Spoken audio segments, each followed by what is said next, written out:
Esses dias, gente, eu entrando na cozinha, pela manhã eu passo em frente à nossa prateleira de remédios.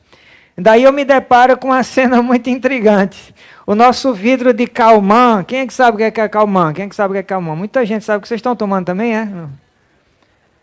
Para quem não sabe o que é Calman, é um calmante popular, fitoterápico, contra ansiedade e irritabilidade, essas duas coisas juntas, ou uma dessas coisas. Estava esse vidro de Calman, estava com o copo dosador ao lado, contendo só um restinho da dose que alguém tinha tomado na noite anterior. Não vou dizer para vocês se foi eu, Shirley ou João, você fica aí tentando imaginar quem foi, tá? Até aí tudo bem. A não ser pelo detalhe de que o copo dosador estava parecendo um anfiteatro, olha a minha descrição aqui, um anfiteatro onde estava acontecendo uma espécie de encontro regional de formigas. O que elas estavam fazendo? Elas estavam bebendo Calman, gente, para ver se pacificava um pouco o coração delas, ansioso e irritado. Já pensou? Uma terapia de grupo entre formigas à base de Calman, gente. Como assim? Daí quando eu chego para falar com Shirley, né? Shirley entra na cozinha e eu falo para ela assim, Shirley, você não vai acreditar no que eu vi. Um bando de formigas tomando Calman. Será, Shirley, possível que o mundo está tão difícil assim que até as formigas estão em busca de paz? Meu Deus, como eu diria um meme que está bombando no Instagram. Que show da Xuxa é esse? Que show da Xuxa é esse, viu? Já pensou, gente? A verdade é que o mundo hoje está repleto de construções de arranha-céus prodigiosos, mas cheios de pessoas de pavio curto. É ou não é assim?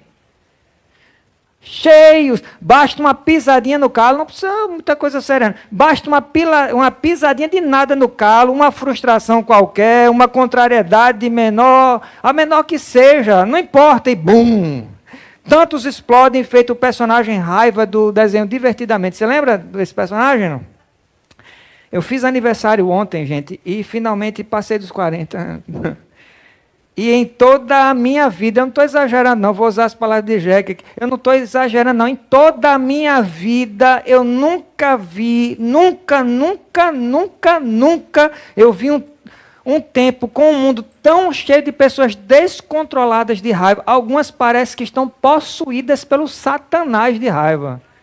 E quando a gente vai fazer uma análise psicológica e espiritual, a gente chega à conclusão que não tem nada a ver de possessão, não. É raiva pura. Raiva humana mesmo, na atividade em grau máximo. Veja só, se você não vai concordar comigo, você também assiste noticiário e você está sabendo disso. Os Estados Unidos é a nação mais poderosa do mundo, à beira de uma guerra civil. A Europa, na iminência de uma guerra. Na Rússia, Vladimir Putin ameaçando outros países de usar armas nucleares. O Oriente Médio é um barril de pólvoras aceso, é ou não é? Está desse jeito. Agora me responda, é possível resolver toda essa raiva com Calman?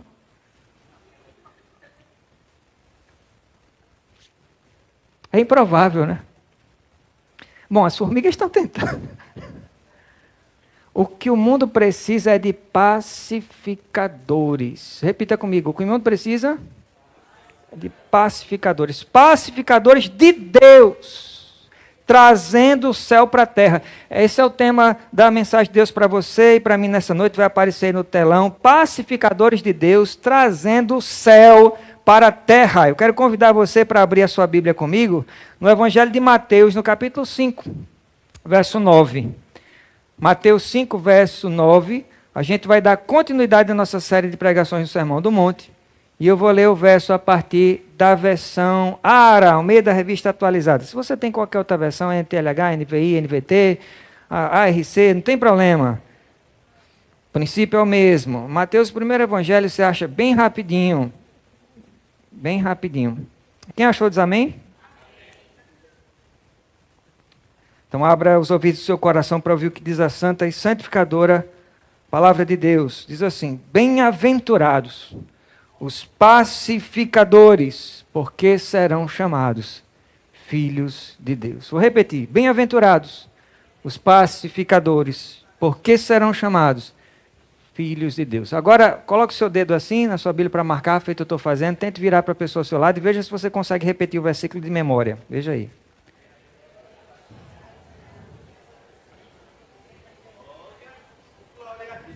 Olha aí, algumas pessoas conseguiram. Você conseguiu, diga eu consegui. Alguém falou assim, eu consegui não, mas vai conseguir. A próxima vez consegue. Né? Em nome de Jesus. Meu amado, eu vim aqui nessa noite para te dizer algo muito poderoso. Eu espero que você entenda essa declaração. Os pacificadores não são qualquer um. Não é qualquer tipo de pessoa, não. Eles são agentes do céu, mensageiros do reino, embaixadores do Pai. É o que um pacificador é. Quando você decide ser um pacificador, o inferno, o que é que acontece? Vai dizer, o inferno recua, as cadeias são quebradas e Deus te chama de filho. Lembra que aqui Jailton, há poucos minutos, disse o quê? Ser chamado de filho é muito bom, não é não? Então, aqui não é filho de qualquer um. É filho de quem? De Deus. Repita comigo. Deus me chama de filho quando eu sou pacificador. Amém. Ah, meu irmão, você pode estar passando por guerras por conta do seu temperamento. Talvez você seja sanguíneo, colérico, não aprendeu ainda a domar, fazer um bom uso, como João, filho do trovão na Bíblia, aprendeu a domar, como Pedro. Talvez você não aprendeu ainda, então você está passando por uma guerra daquelas por causa do seu temperamento explosivo, ou porque você está num ciclo social de gente explosiva, egoísta, ácida e difícil. Mas não importa, o chamado de Deus é claro, seja um pacificador. Porque quando você promove a paz, você traz o céu para a terra. Deus é quem traz o céu para a terra. Mas como é que ele faz isso? Usando pessoas. Você já percebeu? Quando a gente vai lendo a Bíblia, a gente vê uns nomes aí de personagens bíblicos. Me dê alguns nomes que vem na sua cabeça. Qualquer personagem, fala aí. José, quem mais? Pode fazer. Davi, quem mais? Quem mais? Moisés, já falou. Mais um outro. Sansão, qual outro? Samuel. Jó, essas pessoas foram agentes de Deus na terra, sim ou não? Sim, para trazer a paz. Hoje a gente vai entender o que Jesus quer dizer com isso. E quando a gente terminar, você e eu vamos sair daqui, eu quero crer, capacitados pelo Espírito Santo a sermos pacificadores de Deus. Quem crê dizer bem forte, eu creio. Amém. John Bunyan, talvez você já ouviu falar, um grande evangelista do século XVII, autor do livro mais vendido depois da Bíblia. Qual é, quem sabe? O livro mais vendido, O Peregrino. Isso mesmo, Marcelo, O Peregrino, o livro mais vendido depois da Bíblia. Não leu ainda? Leia, tá bom? Um dia ele foi chamado para ajudar na reconciliação de um pai e um filho que estavam brigados. João aceita o convite e parte da cidade dele, em Bedford, em direção a Londres, apesar das más condições do tempo. Durante a jornada, cai uma chuvarada e João pega um resfriado que evolui para uma pneumonia. A pneumonia piora e John acaba falecendo em 31 de agosto de 1688 na casa de um amigo do bairro de Snow Hill, em Londres. Escute isso, a longa e última viagem de John Bunyan foi para tentar, ele não tinha certeza, mas tentar reconciliar um pai com um filho, em que John pega uma gripe e morre de uma gripe, de um resfriado, que evoluiu para uma pneumonia, mas tudo foi de um resfriado, para reconciliar duas pessoas. E alguns diriam assim, que tragédia, pastor. O cara morreu de um resfriado, que tragédia. Outros diriam assim, que glória. Não é?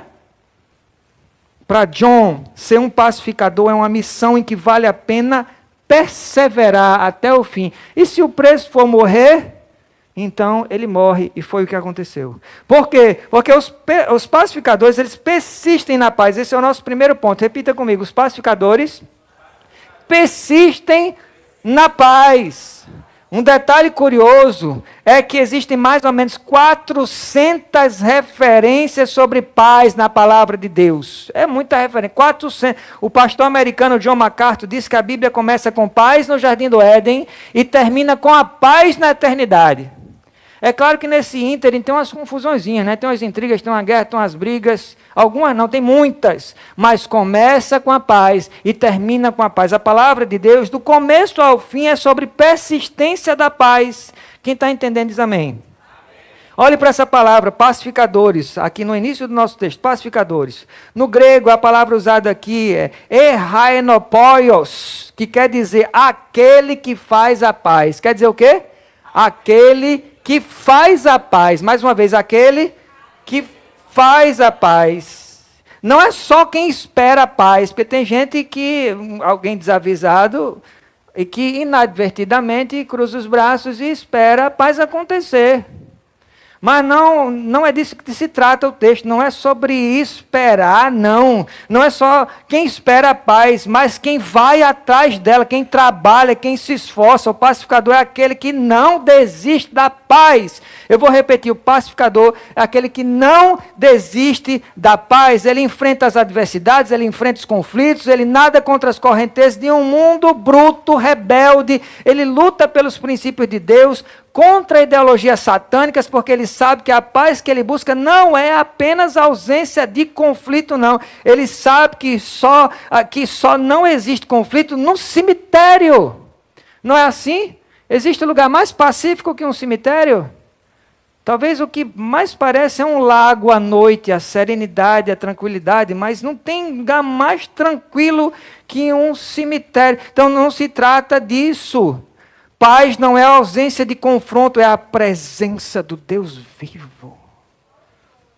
A paz é a presença da justiça que produz relacionamentos verdadeiros. A paz não é somente a suspensão da guerra, é a criação da justiça que reúne inimigos em amor. Paz de verdade não é trégua não, gente. Existe uma grande diferença entre trégua e paz. Você sabia disso? Talvez até hoje você ache que é a mesma coisa. Ah, vamos ter paz, vamos fazer uma trégua. Não, trégua e paz não é a mesma coisa. Uma trégua quer dizer que você somente deixa de atirar por um tempo. Só um tempinho. A paz vem quando a verdade é conhecida, o problema é resolvido e as partes se abraçam. A paz não é uma coisa passageira, superficial. A paz derruba o muro da inimizade e constrói sobre o abismo do ódio a ponte da reconciliação. Mas paz de verdade geralmente tem um preço. Quem sabe disso? Levanta a mão. Quem sabe que tem um preço? Quem sabe que tem um preço? Quem está passando por está pagando algum preço pela tentativa da paz? A paz de verdade tem um preço e geralmente não é barato, não. Geralmente é caro. O saudoso teólogo alemão Dietrich Bonhoeffer, ele inventou um termo que ele chamou de graça barata, mas existe também uma espécie de paz barata. Graça barata e paz barata. Declarar aos quatro ventos, por exemplo, ouçam todos. Eu poderia fazer aqui como alguns chamados pastores coaches. Eu poderia dizer para vocês assim, ouçam todos, são tempos de paz, muita paz. Eu poderia dizer isso para vocês. Só que eu diria isso, como outros estão dizendo, quando não há paz. Isso me colocaria na categoria do falso profeta, diz a palavra. Deus denuncia as obras dos falsos profetas ou falsos pacificadores em Jeremias 6:14, que diz assim, olha, escute, Jeremias 6:14, ele diz assim, curaram superficialmente a ferida do meu povo, dizendo paz, paz, paz, paz. Quando não há paz. Não há paz. Meu amado, a verdadeira paz supera e resolve o problema. Não equivale a sublimar, nem a enterrar o problema vivo. A paz constrói pontes em vez de cavar abismos. Sem confronto, a gente vai ter nada mais que somente um cessar-fogo, uma guerra fria, um tempo para recarregar as armas. O vice-secretário-geral do Hezbollah, eu vi essa semana essa notícia, Naim Kassim, pediu aos israelenses esta semana que aceitem um cessar-fogo no Líbano, ou, olha só, a ressalva, ou a condição, ou enfrentem dor, foi o que ele disse. Uma pergunta, será que o Hezbollah está gemendo desde os intestinos, desde as entranhas, por uma paz verdadeira, ou somente quer uma trégua para recarregar os rifles? O que é que vocês acham? Será que quer uma paz verdadeira o Hezbollah? O Hezbollah tem cara de paz? Agora escute esse relato.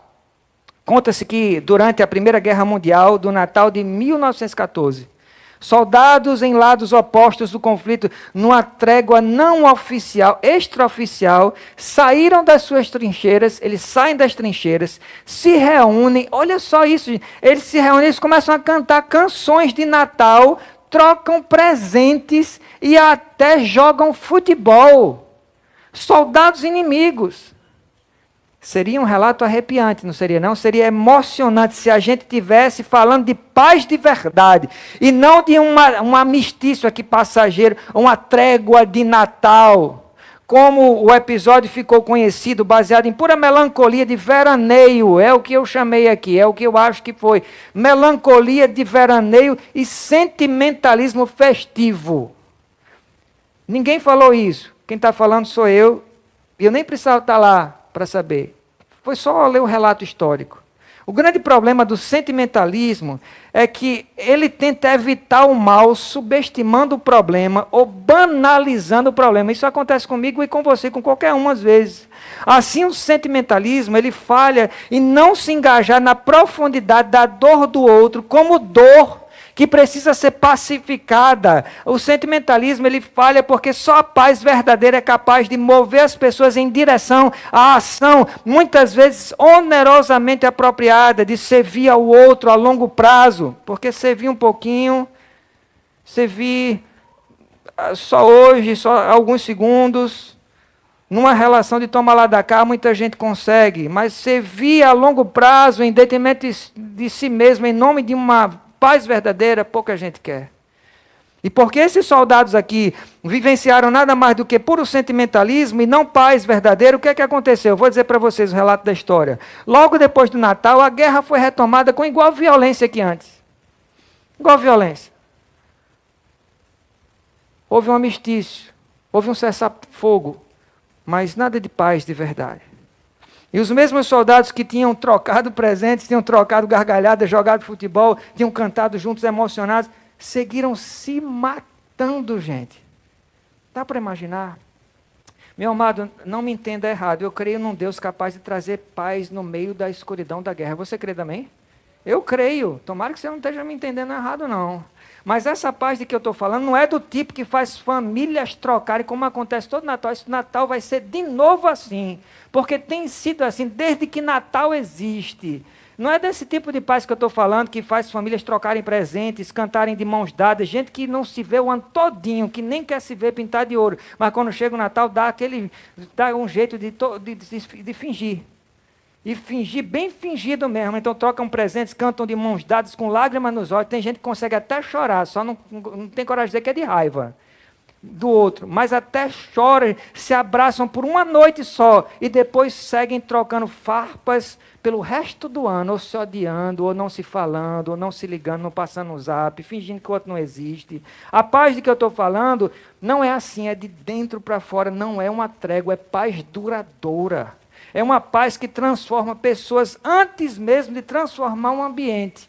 Não transforma de início um ambiente, não. Fica do mesmo jeito ou pior o ambiente. Mas ela começa a mudar você de dentro para fora. É dessa paz que eu estou falando. E nesta noite eu quero dizer que você pode ser um instrumento dessa paz, porque Deus te chamou para isso. Quem crê? Deus te chamou para ser um pacificador, meu irmão. E talvez a paz no Oriente Médio não venha logo, não. Esse negócio já está demorando, talvez vai demorar muito mais. Eu não sei nem se o mundo vai se acabar a partir do desenrolar desse negócio aí. A paz, talvez, do Oriente Médio não vem logo. Talvez a paz que você sonha para a sua família não chegue amanhã. Talvez a paz que você gostaria de experimentar no seu trabalho não venha sem confronto. Talvez a paz que você luta para os seus filhos experimentarem não chegue sem retaliações. Mas de uma coisa eu sei, um pacificador de Deus não desiste da paz, porque um dia ela chega. Um dia ela chega. Alguém recebe isso aqui? Alguém? Então repita comigo assim: eu sou um pacificador, e eu não vou desistir da paz até que ela chegue. E ela chegará. Porque o príncipe da paz está comigo. Aleluia. Glória a Deus. Agora eu pergunto a você, Em que áreas da sua vida você precisa persistir na paz? É uma pergunta retórica, só pense. Todo mundo precisa persistir na paz. Mas em que áreas? Só você pode responder.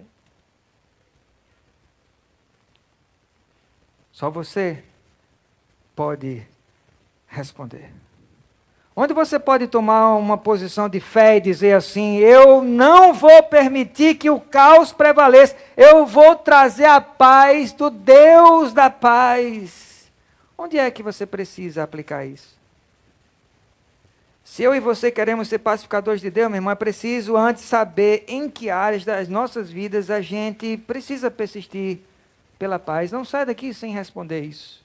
Quem está comigo diz amém. O famoso pregador americano do século XVIII, Dwight L. Moody, ele conta a história de uma mulher humilde que vivia em uma pequena comunidade.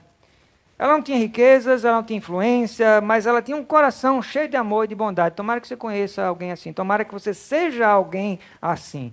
Na vizinhança dessa senhora, as pessoas viviam brigando e se desentendendo.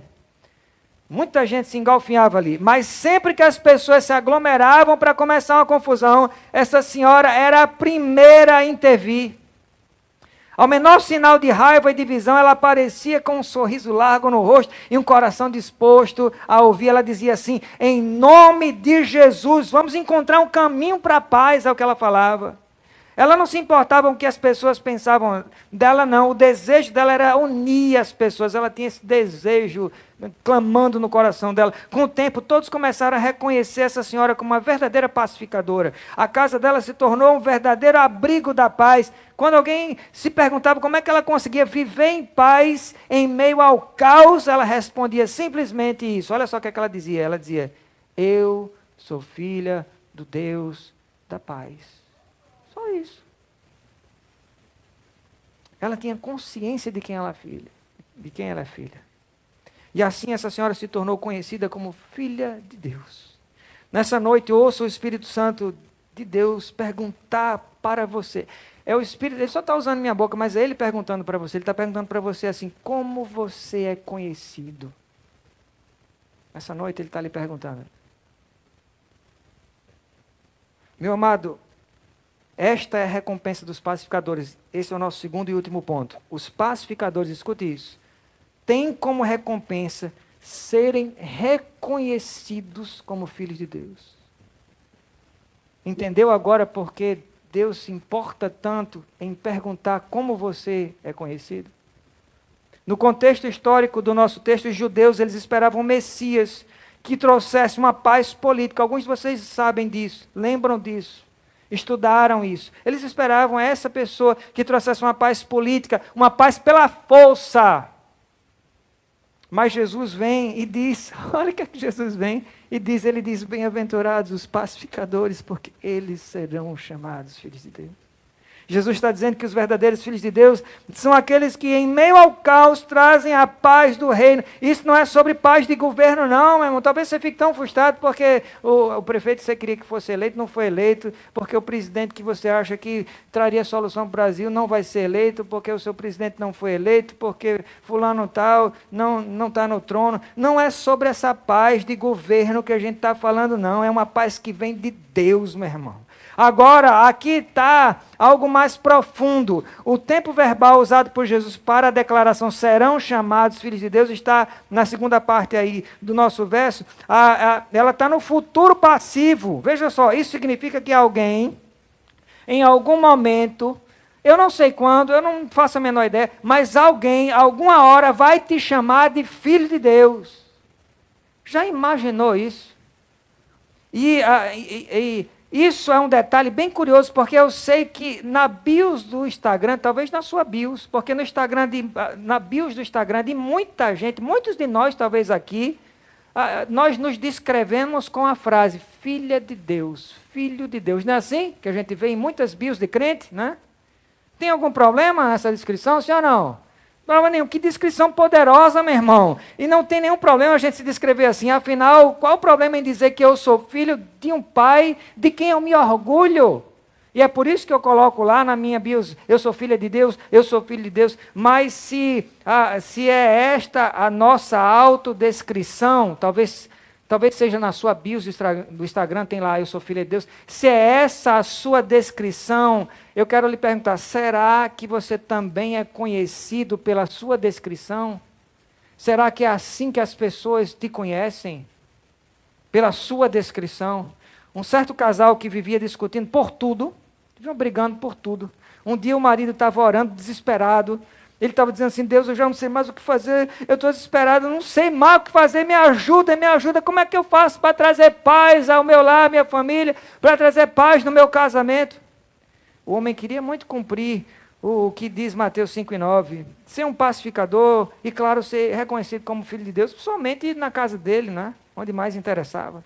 Assim que ele termina a oração, ele se levanta decidido, ele chega para a esposa e com o coração cheio de boas intenções, ele fala para ela assim, querida, a Bíblia diz que os pacificadores serão chamados filhos de Deus. Hoje eu vou ser esse pacificador na nossa casa.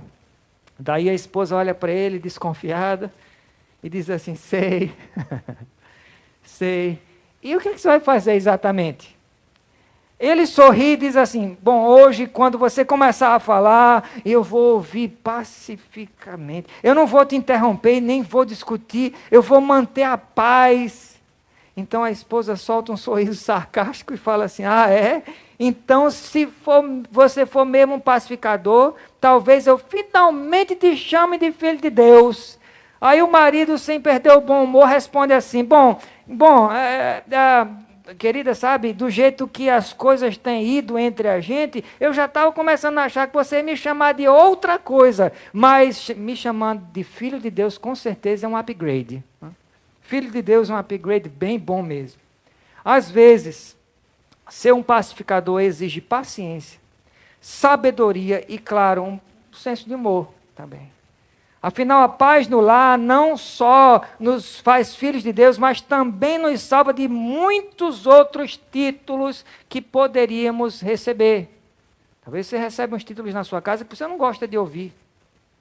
Mas a pergunta é, por que você ouve esses títulos? Todos eles são injustos? Qual o legado que você está construindo? É um legado de pacificador? A verdade é que ser um pacificador, alguém chamado filho de Deus, pode envolver muito mais do que palavras só, gente. Envolve uma disposição do coração para manter a harmonia e o amor, mesmo nas situações mais desafiadoras. Mas é somente quando a gente é pacificador que a promessa de Deus se cumpre em nós de sermos reconhecidos como filhos dele. Principalmente quando a gente é pacificador na nossa própria casa, onde às vezes é muito mais difícil, não é?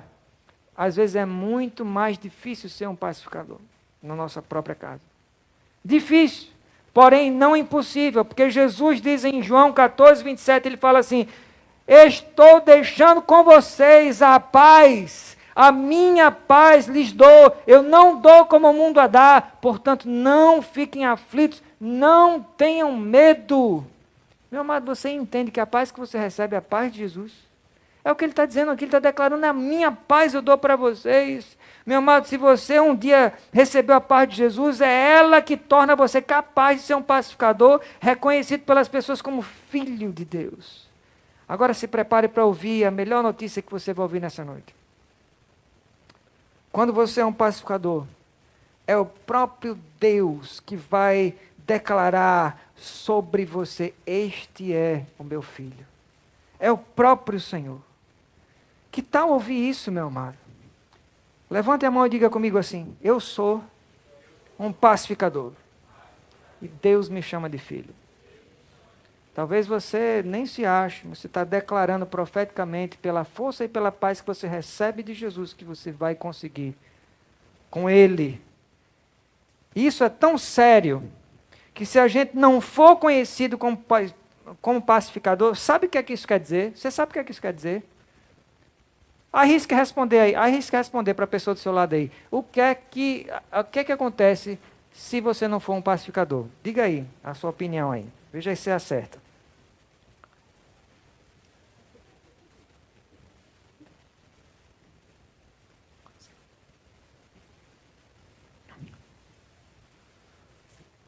E aí?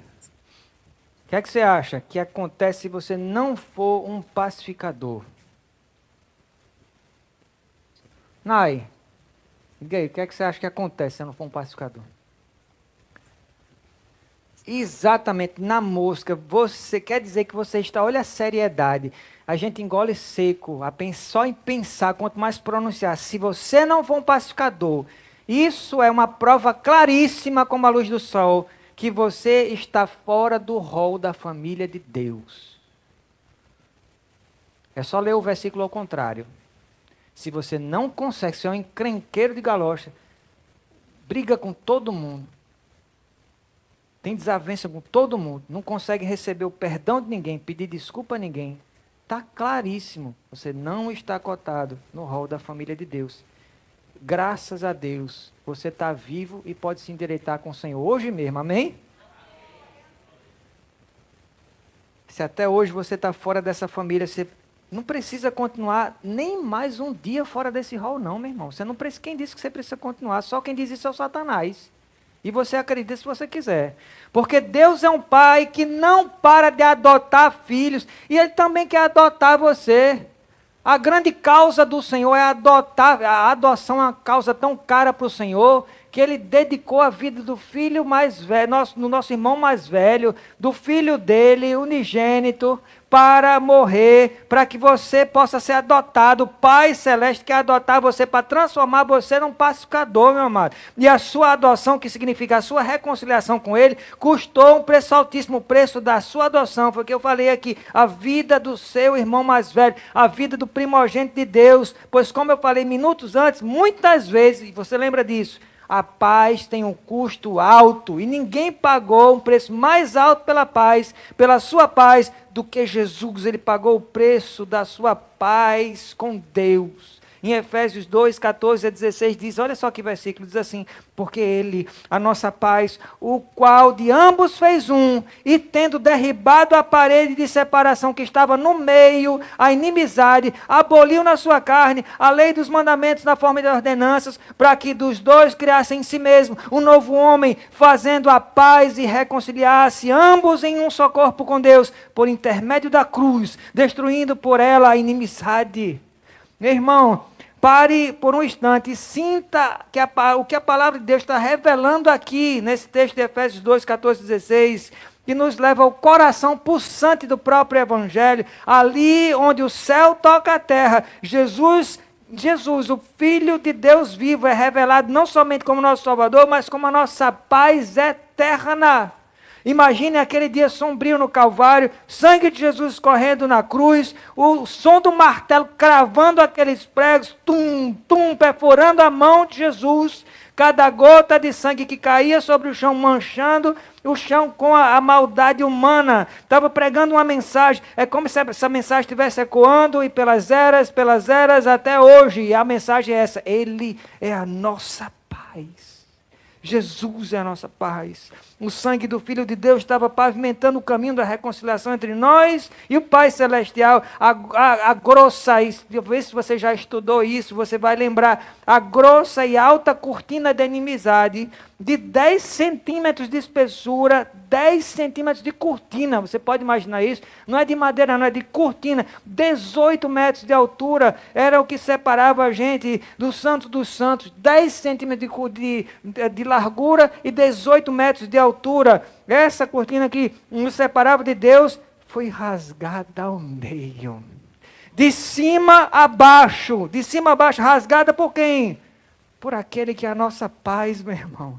Louvado para sempre seja o nome do nosso Redentor. Se você fechar os seus olhos pela fé, você vai ver Jesus rejeitado pela multidão. E ele não desviando da missão dele, ele caminha para a cruz para trazer a paz eterna, uma paz que ultrapassa todo o entendimento. Quando ele declara assim, está consumado, ali, quando ele diz aquilo, numa frase qualquer, quando quando não existia nada, do nada fez tudo com o poder da palavra. Quando ele fala, está consumado, o que é que acontece? Para você que não lembra, eu vou dizer o que é que aconteceu. Foi exatamente nesse momento em que o véu se rasgou de cima a baixo, a divisão é destruída, a terra treme e os mortos ressuscitam dos seus túmulos. E aqueles que antes eram inimigos de Deus, eles proclamam, sabe o quê? Eles dizem verdadeiramente, este é o Filho de Deus. É o que eles dizem. Meu amado, a cruz é o altar onde o príncipe da paz deu a vida para que você e eu pudéssemos ser chamados de filhos de Deus. Veja que título caro a Deus e a nós. Filho de Deus. Filho de Deus. Talvez você vai caminhando na rua e ouve um ou outro falar, e geralmente em tom de reclamação. Eu também sou filho de Deus. Já escutou isso? Ou de deboche. Reclamação e deboche. Raramente orgulho. E quando às vezes é orgulho de alguma coisa que você fez.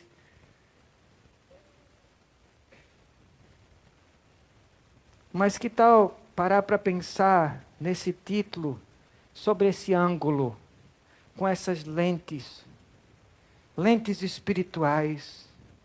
Que nesta noite você possa sentir a paz do Espírito Santo transbordando no seu coração, meu irmão. Jesus não trouxe apenas uma mensagem de paz, não. Jesus não é um pacificador qualquer, não. Ele é a paz. Ele é a encarnação da paz. Somente o Filho de Deus poderia trazer uma paz tão poderosa, tão transformadora, tão completa. Se você ainda não a tem, receba essa paz nessa noite, meu irmão.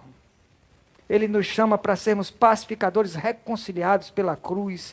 Ele te chama para ser parte dessa família de filhos reconciliados, uma família de pacificadores, de homens e mulheres que experimentaram essa paz, que veio através do sacrifício perfeito do Filho de Deus. E sim, Jesus foi e é conhecido como Filho de Deus. Por quê, pastor? Vou dizer, se você não percebeu, com certeza você já percebeu, mas só para o caso de você não ter percebido, Jesus foi reconhecido como Filho de Deus, porque Ele trouxe a paz que esse mundo não pode oferecer. Então receba, sinta e viva essa paz em nome de Jesus. Meu amado, na sua vida, em que áreas você precisa proclamar a paz de Deus? Mais uma vez eu vou perguntar. Onde você precisa se levantar e ser a voz da reconciliação, um mensageiro da paz celestial, assim como é o seu Salvador. Eu quero fechar a nossa mensagem com uma história de dois fazendeiros vizinhos que eram amigos por muitos anos. Eles trabalhavam juntos, compartilhavam ferramentas e ajudavam um ao outro nas colheitas. Acontece que uma pequena disputa sobre a fronteira entre as terras de um e de outro aumentou descontroladamente. Talvez você que tenha vivenciado ou esteja vivenciando isso. Uma desavença besta que tomou uma proporção agora descontrolada. Até que um dia um deles, fervendo de raiva, decide cavar um fosso enorme entre as duas propriedades para separar completamente as terras. Depois disso, os dois param de se falar, não se falam mais. As famílias se afastam e aquele fosso passa a simbolizar um muro de inimizade que tinha sido erguido entre eles. Os meses vão passando e o ressentimento somente fermenta mais e mais no coração, assim como a distância entre eles.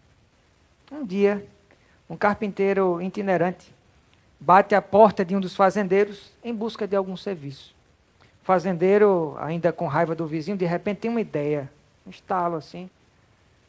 E ele fala para o carpinteiro: cara, eu quero que você construa uma cerca, sabe, uma cerca assim bem alta ao longo do fosso, para que eu nunca mais tenha que olhar para a cara do meu vizinho, assim, eu não preciso mais olhar para a cara dele.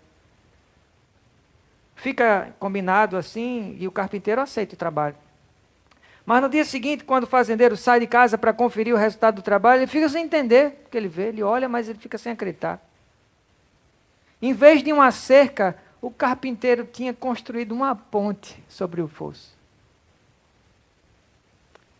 Nada disso tinha sido combinado. Antes que o fazendeiro tivesse tempo de expressar a indignação desse serviço, não sei o que ele tinha combinado, lá vem o vizinho caminhando pela ponte com lágrimas nos olhos. E ele diz assim para o outro, antes amigo, agora inimigo, ele fala: eu não acredito. Eu não consigo acreditar que você construiu essa ponte depois de tudo que eu fiz. Eu fiz tudo o que eu fiz contra você, você construiu essa ponte. Eu estava errado. Me perdoe. Final da história. Os dois homens se encontram no meio da ponte, se abraçam, fazem as pazes e a amizade deles é restaurada. Meu amado, um pacificador é aquele que escolhe construir pontes em vez de barreiras, que reconcilia ao invés de afastar. E assim como Jesus fez ao derrubar o véu de separação entre nós e Deus, eu e você somos chamados a trazer reconciliação e paz aos nossos relacionamentos. O verdadeiro pacificador é aquele que, como nosso Salvador, mesmo tendo motivos para manter essa divisão, ele tinha ou não tinha motivos? Ele tinha todos os motivos do mundo para manter essa divisão, mas ele escolhe o caminho do perdão, da restauração. Ah, meu irmão, essa paz é a de que eu estou falando aqui, a paz do Espírito. A paz do Espírito de Deus nessa noite. Uma paz que restaura, que reconcilia, que cura. Você foi chamado para ser um pacificador e hoje é o dia de você trazer paz onde houver briga, trazer paz onde houver intriga, trazer reconciliação onde houver divisão. Tome posse do seu chamado, meu irmão, porque nessa noite você não veio para ouvir outra coisa, você veio para ouvir que você é filho de Deus e pacificador.